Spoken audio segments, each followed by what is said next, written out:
Well, joining me now from Essex is the author Claire Mulley, who was at the event in Tempsford today. She's also written a book about Britain's first female secret agent of the Second World War.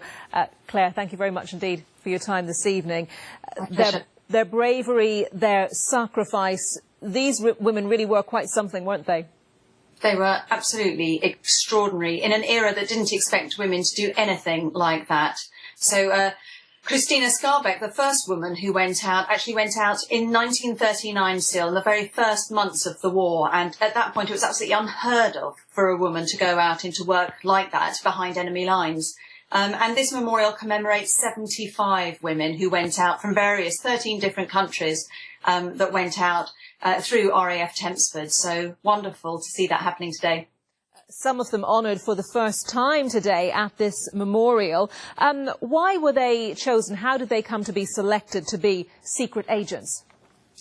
Well, Christina Skarbek, the first one, volunteered. She wasn't selected. She basically demanded to be taken on. But I think the things that they shared, a lot of them had dual nationalities or very strong links to other countries.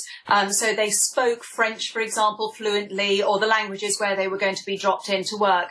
And a lot of them had contacts as well. They'd lived in these countries before. So when they were dropped in, either taken by Lysander or dropped in by a parachute, they had a network. They had somewhere to stay and could be integrated. So the fact that some of them volunteered, I mean, that's amazing, knowing that they were going into potentially such dangerous and life-threatening situations, some of them leaving their children behind to go and do this. Of course, famously, Violette Szabo left her daughter, Tanya, and Tanya was there today and read very movingly the code poem that she had when she was doing her wireless operations. But yes, their bravery, their great blunt courage was the other thing that they all shared. And they were told during the war, they worked out that radio operators, and many of these women were trained to be radio operators, to make contact through code back to Britain or wherever they were being supported. They were told they could expect to be tracked down by the German tracker buses, caught, interrogated and possibly killed within 6 weeks. And they still volunteered with that knowledge.